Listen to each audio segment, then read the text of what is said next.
வணக்கம் மேம். வணக்கம். எப்படி இருக்கீங்க? நான் ரொம்ப சூப்பராகவே இருக்கேன் மேம். உங்ககிட்ட வந்தோடனே ஒன்று சொல்லணுன்ட்டு இருந்தேன். என்னன்னா, நம்ம மதுரைக்கு எப்படி ஜிகிர்தண்டா ஃபேமஸோ அந்த மாதிரி நம்ம சென்னைக்கு மெஹந்தி, உங்களுடைய மெஹந்தி ரொம்ப ஃபேமஸா இருக்கு. அதை பத்தி கொஞ்சம் சொல்லுங்க மேம். மெஹந்தி இது வந்து நான் பாஸ்ட் ஒரு 16 இயர்ஸா வந்து பண்ணிட்டு இருக்கேன். 16 இதனுடைய 17 இயர் கூட 17 இயர்ஸ் ஃப்ரம் 9th ஸ்டாண்டர்ட்ல இருந்து நான் இது பண்ணிக்கிட்டு இருக்கேன். பட் ப்ரொஃபஷனலா வந்து ஒரு 10 இயர்ஸா பண்ணிட்டு இருக்கேன். Super super ma'am. இப்போ இந்த மெஹந்தி வந்து 10 இயர்ஸ் நீங்க பண்ணிட்டு இருக்கீங்க. அப்ஸ் இருக்கும், டவுன்ஸ் இருக்கும், நிறைய ஓடிட்டு இருக்கும். இதுல நீங்க மறக்கவே முடியாத ஒரு மொமெண்ட், நான் வந்து இந்த ஒரு ஈவெண்ட் போனப்பா என் லைஃப்லயே மறக்கவே மாட்டேன். குட்டும் இருக்கும், பேடும் இருக்கும், இது ரெண்டுமே சொல்லணும். ஃபர்ஸ்ட் திங் குட், ஒரு குட் திங் நீங்க சொல்லுங்க மேம்.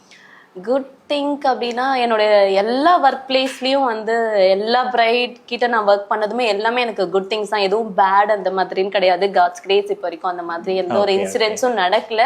ஸோ இதுக்கப்புறமும் நடக்கக்கூடாது அப்படின்னு நான் நினைக்கிறேன்.